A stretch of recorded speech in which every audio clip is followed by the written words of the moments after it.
take a look at these numbers. We've been talking about the defense. We've shown you some of those numbers. But let's look at some Dylan Sampson numbers here. This is UT single-season rushing records, or these are UT single-season rushing records. Peter Piper picked a peck. All right. Single-season carries, the most ever, 291 by Travis Stevens back in 2001. Dylan Sampson's at 171. If you prorate that over 13 games, that's 277, so he's getting close to the number of carries Travis Stevens had. Single-season yardage, 1464 for Travis Stevens in 2001. Dylan Sampson's at 980. Prorate that over 13 games, he breaks the record at 1592.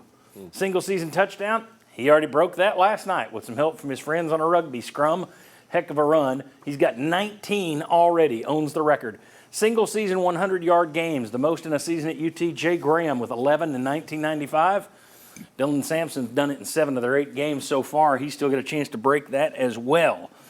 Sterling, we've been talking about a defense that is as good as any Tennessee has had since 2001. Yes. Now we're talking about Dylan Sampson, who's having as good a season as any running back at Tennessee has had since 2001. Generational seasons we are seeing from the defense and from Dylan Sampson.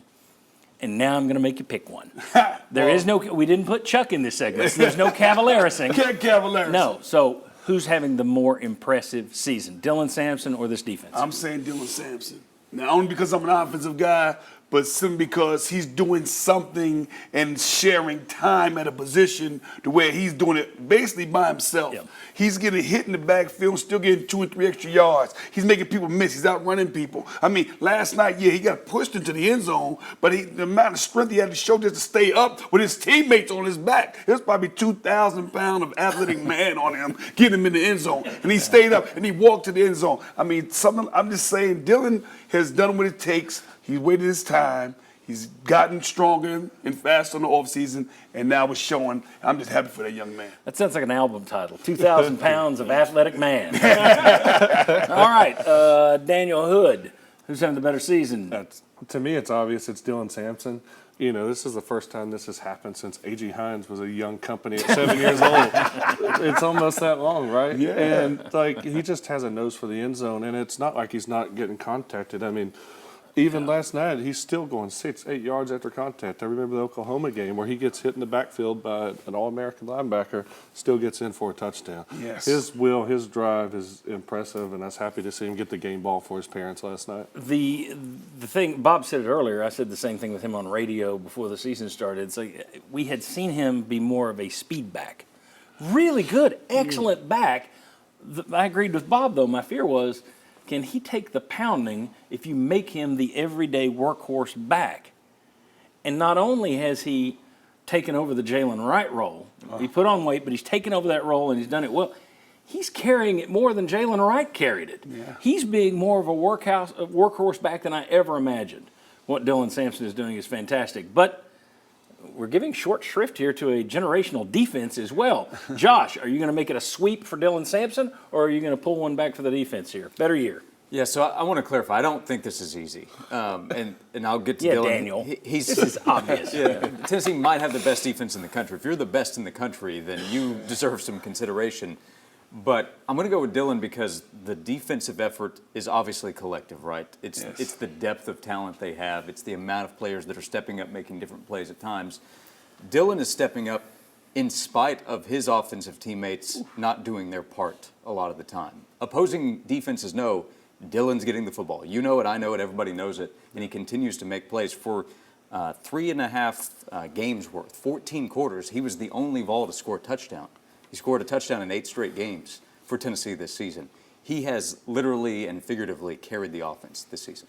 Yeah, and he's also, in terms of talking to people over there, you ever hear a bad word about Dylan Sampson? That's part of it, too. He is a team What Miles leader. Kitselman said about him last night, a couple weeks ago, Dante Thornton said that he is inspired by the way Dylan runs the football, the way that he plays.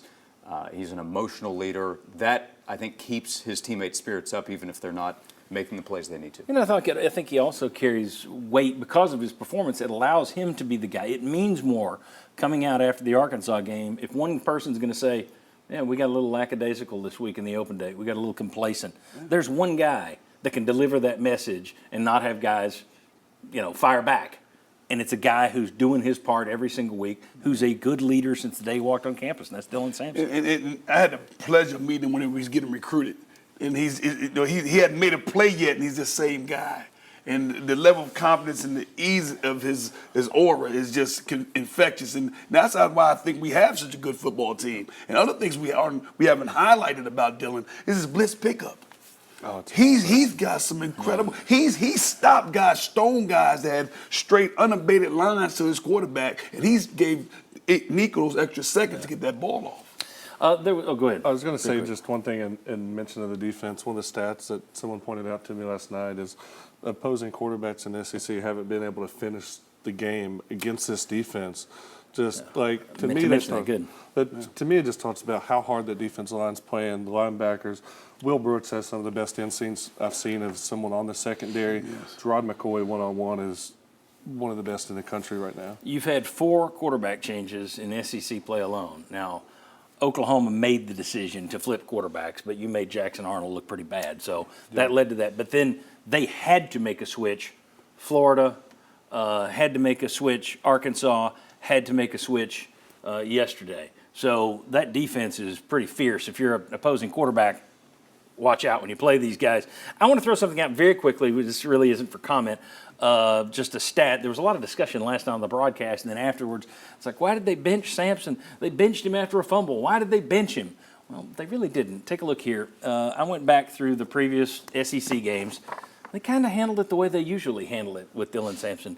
They usually go to Deshaun Bishop with the 3rd series. They actually had Sampson get the 3rd series. That was when he fumbled. Then they went to Bishop. Bishop got hurt. Bishop typically gets a couple of series in every first half. Last night, Bishop got hurt. They just kept going with Peyton Lewis. They just went next man up rather than go back to Sampson. I really don't think there was any kind of message being sent. I don't think there was anything unusual there. To me, that's kind of the way they're giving him a little bit of rest. It looks like they run him hard in the first quarter. Second quarter, they give him a little bit of a breather, and then they come back and let him be the jackhammer in the 3rd and 4th quarter. And I wish they could find some more guys to take some heat off of him. We'll see what the word is on Deshaun Bishop and his injury. I haven't heard anything this morning. Anything? No, they're not exactly. I'm sure Josh Heupel isn't tweeting the details. All right, when we come back, while Tennessee was winning ugly, a lot of teams competing with them for a playoff spot were losing ugly. Take the ugly wins, folks. It beats an ugly loss. We'll discuss Tennessee's playoff path and show you exactly what they need next. Come on back from the Sports Source.